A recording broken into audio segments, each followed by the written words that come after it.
For privacy reasons, names and places have been changed. This story is inspired by true events. On one evening in 2005, 16-year-old Jordan de la Cruz left a mariachi rehearsal near San Antonio's vibrant River Walk. Last seen passing a hotel arcade, texting, "Be there in 5, she never arrived. Despite an extensive investigation, Jordan de la Cruz vanished without a trace from the heart of the city. For 12 agonizing years, her family lived with crushing uncertainty, the River Walk forever tainted by her absence. Then, in 2017, a discovery was made deep within a storm drain. A corroded flip phone, its half-sent message a chilling echo from the past. This is the complete investigation into what happened to Jordan de la Cruz. Before we continue, let us know where you're watching from, and if you enjoy this content, consider liking and subscribing to our channel. Now let's continue. In 2005, the city of San Antonio, Texas, pulsed with a vibrant energy, its cultural heart beating along the winding path of the River Walk. This iconic waterway, a complex tapestry of restaurants, shops, and hotels, drew millions of visitors annually. It was against this bustling backdrop that 16-year-old Jordan de la Cruz, a dedicated mariachi student with a promising future, would unexpectedly vanish, leaving behind only questions and an enduring mystery that would span more than a decade. Jordan's life revolved around his music. On the evening of October 23, 2005, he concluded a demanding rehearsal with his mariachi group, his trumpet case slung over his shoulder. The practice space, located just blocks from the River Walk's main thoroughfare near Commerce Street, was a familiar haunt. Jordan was known for his punctuality and his unwavering commitment to his craft.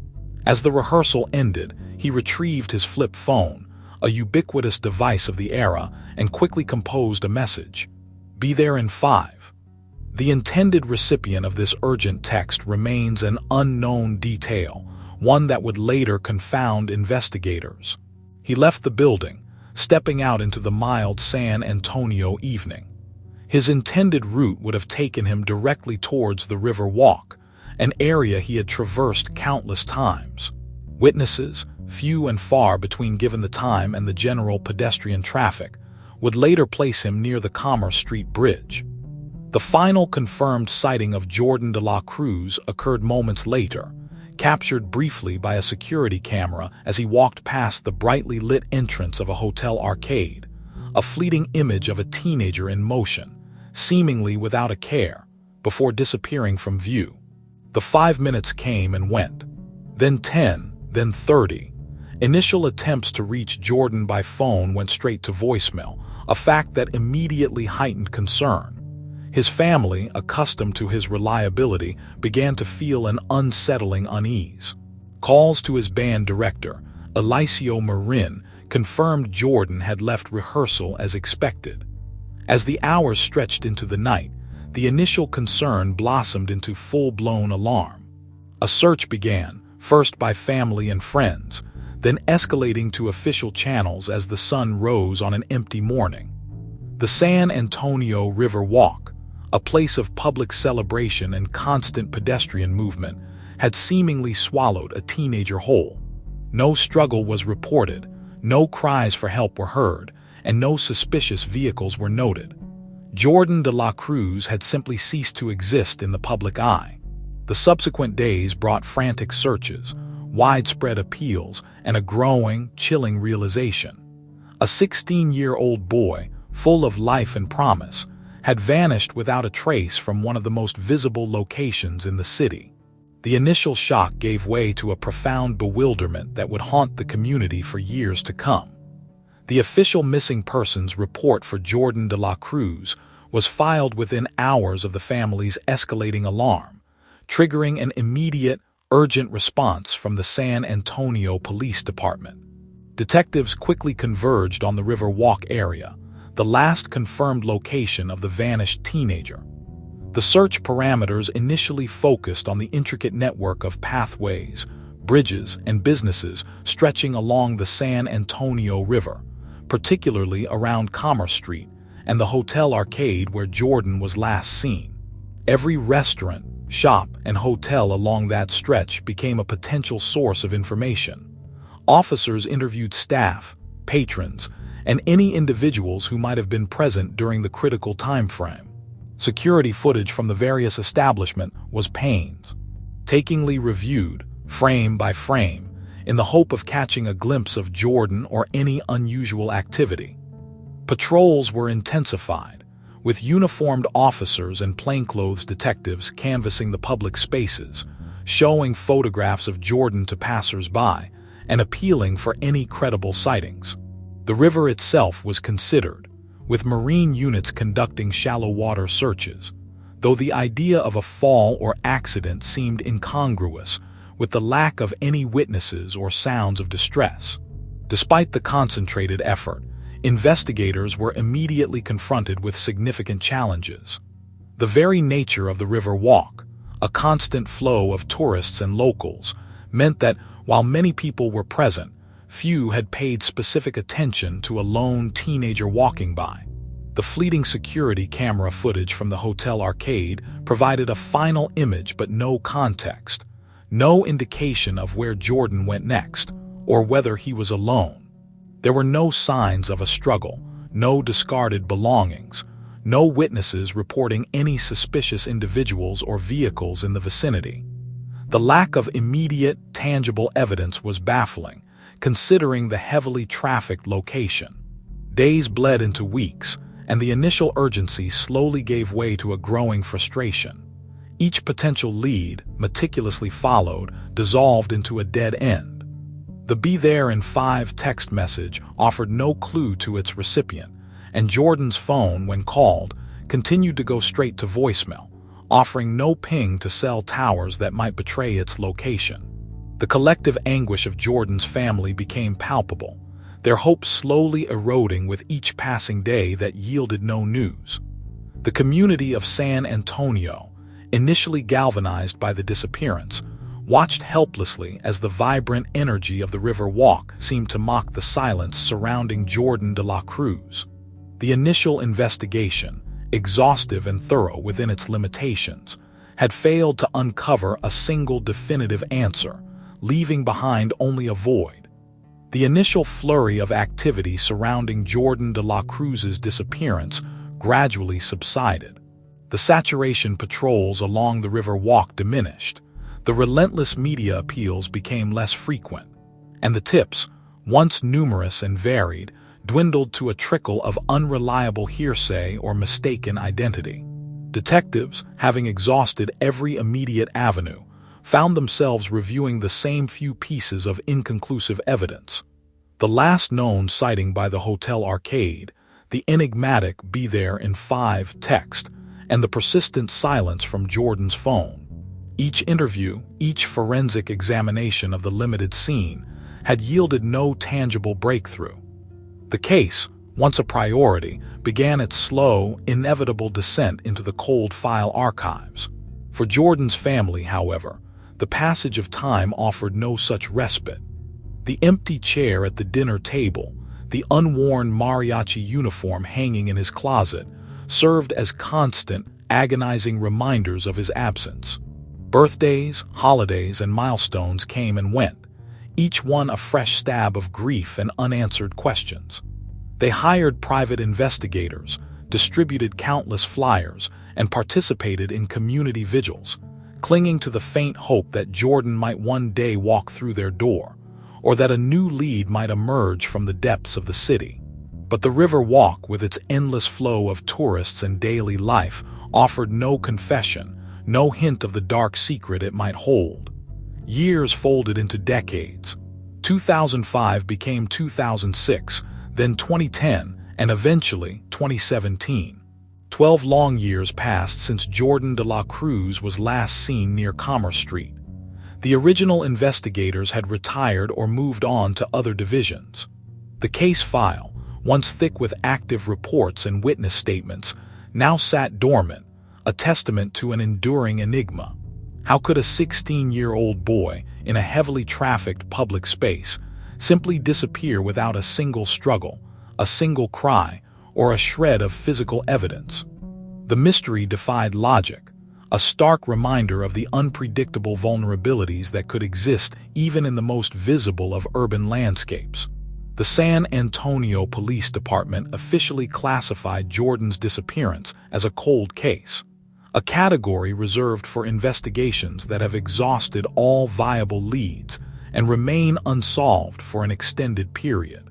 It was a somber acknowledgement of defeat, a concession to the impenetrable wall of silence that surrounded Jordan's fate. Yet, for those who love Ed him and for the few dedicated officers who had worked the original case, Jordan de la Cruz was never truly forgotten. His story lingered, an unresolved chord in the vibrant symphony of San Antonio, a haunting question mark etched into the city's memory. The River Walk continued to flow, oblivious to the profound sorrow and enduring mystery it silently harbored. 12 years after Jordan de la Cruz vanished from the San Antonio River Walk, a routine city maintenance operation in the summer of 2017 would inadvertently unearth a startling piece of evidence, shattering the long-held silence surrounding his disappearance.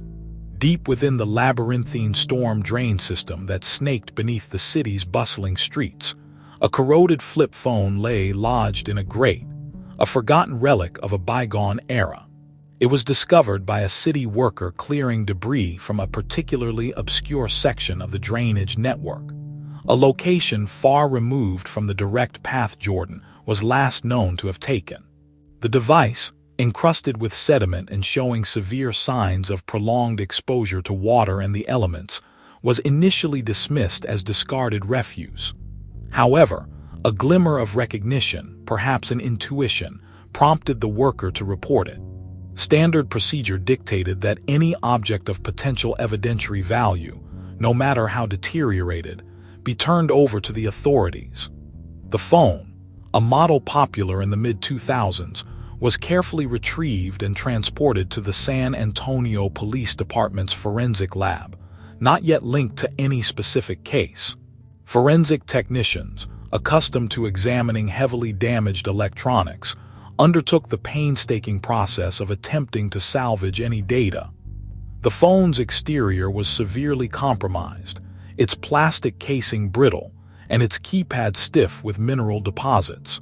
Yet with specialized equipment and delicate techniques, they managed to access the device's internal memory. The discovery was immediate and profound, a half-sent draft message, incomplete but unmistakably present. More crucially, the phone's serial number, though faded, was eventually recovered and cross-referenced with archived missing persons reports. The match was undeniable. The corroded flip phone, found in a forgotten storm grate, belonged to Jordan de la Cruz. The incomplete draft message within its memory, though not fully decipherable at first, provided a chilling echo of his last known action: sending a text. The news sent shockwaves through the San Antonio Police Department, breathing new life into a case that had long been considered cold. For Jordan's family, the discovery was a mix of overwhelming emotions. A surge of renewed hope coupled with the agonizing realization that his phone had been so close, yet so out of reach, for over a decade. The silent river walk had finally yielded a clue, a tangible link to the past that promised to unravel the enduring mystery of Jordan's fate. The storm grate where Jordan de la Cruz's phone was discovered was not a prominent feature of the bustling river walk. Instead, it lay nestled within a lesser traffic service alley, several blocks removed from Commerce Street, an area often overlooked by tourists and pedestrians. Its location, obscured by years of urban grime and overgrown weeds, suggested a journey through the city's complex subterranean network, rather than a direct drop from the visible pathways of the river walk. This immediate discrepancy became the first puzzle piece for the reopened investigation. To understand how the phone could have traveled from the river walk to this obscure location, investigators turned to City Drainage Inspector Nora Blake. Her encyclopedic knowledge of San Antonio's intricate storm drain system, its flow rates, and its interconnected culverts became invaluable. Blake's initial assessment suggested that for an object of that size and weight to reach such a specific, out-of-the-way grate, it would likely have been carried by a significant water flow, or perhaps deliberately placed there. Her expertise would be crucial in mapping potential routes and identifying areas of interest within the vast underground network. Meanwhile, the forensic team, led by seasoned analysts, resumed their meticulous work on the corroded device. Beyond confirming the serial number, they sought any trace of DNA, fingerprints, or microdebris that might offer context to the phone's final moments. The half-sent draft message, a tantalizing fragment, was objected to advanced recovery techniques, hoping to reveal the full text and, crucially, its intended recipient. Every circuit, every grain of sediment clinging to its aged plastic, was scrutinized for clues, though the extreme age and water damage presented formidable challenges to data extraction and preservation. Recognizing the inherent difficulties of revisiting a cold case with such a significant time gap, the San Antonio Police Department also brought in private investigator Cade Sullivan. Known for his unconventional approach and ability to unearth overlooked details, Sullivan was tasked with re-examining the original police files, re-interviewing witnesses from 2005, and canvassing the modern-day River Walk with a fresh perspective, now armed with the knowledge of the phone's discovery. His objective was to challenge assumptions and explore avenues that might have been missed in the initial, more urgent search. Initial theories immediately began to form. Had Jordan fallen into an open drain? Was he forced into the system? Could the phone have been discarded by someone else, perhaps an accomplice, at a later date? The 12 years that had passed presented formidable obstacles. Memories had faded, potential witnesses had moved, and the physical landscape of the River Walk had subtly changed. The phone's advanced state of corrosion also meant that delicate evidence, such as epidermal cells, might have long since degraded. The new investigation was no longer about a fresh trail, but about meticulously piecing together fragments from a distant past, guided by a single, waterlogged artifact. The meticulous forensic examination of Jordan de la Cruz's phone extended beyond its corroded exterior, delving into the very heart of the device. It was within the tightly sealed confines of the keypad, remarkably preserved from the worst of the water damage and sediment that coated the rest of the phone, that analysts made their critical discovery. Embedded deep within the intricate crevices of the buttons, microscopic particles offered an environmental signature, a silent testimony to the phone's true journey. The sediment, carefully extracted and analyzed, revealed a unique composition, a distinct blend of fine limestone dust and traces of fryer oil. This was no random collection of urban detritus. Limestone dust is ubiquitous in San Antonio, a constant presence from ongoing construction and the city's natural bedrock. Fryer oil, however, pointed directly to the commercial kitchens of the numerous restaurants that populate the River Walk and its surrounding service alleys. The combination was highly specific, indicating a particular type of environment where these two elements would converge. This crucial revelation immediately shifted the focus of the investigation. City Drainage Inspector Nora Blake, whose initial assessments had been invaluable, now became central to the breakthrough. Armed with the precise chemical fingerprint from the phone, Blake worked tirelessly with investigators to trace maintenance routes through the city's complex network of service alleys and storm drains. She overlaid geological maps with commercial waste disposal routes, identifying specific areas where limestone construction debris might interact with restaurant waste, particularly fryer oil, before entering the drainage system. Their meticulous tracing led them away from the immediate vicinity of the River Walk's public pathways and into a lesser-known world of back alleys and utility access points. It was here, in a rarely accessed section of the storm drain network, several blocks from where Jordan was last seen, that they pinpointed a disused, sealed culvert. This culvert, long forgotten and overgrown, had been inadvertently sealed during a previous urban renewal project, effectively creating a hidden chamber within the city's subterranean arteries. The significance of this discovery was profound. Further investigation confirmed that the culvert's entrance, obscured by dense urban foliage and structural elements, precisely coincided with a known blind spot in the city's extensive network of CCTV surveillance cameras. This was an area where the River Walk's constant watch faltered, an unseen pocket where an incident could have unfolded without public witness or electronic record.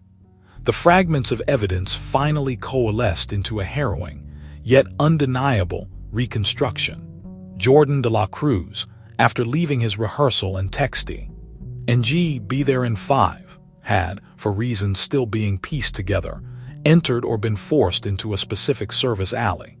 His phone, likely dropped or discarded during an unforeseen incident within that CCTV blind spot, had then found its way into the sealed culvert.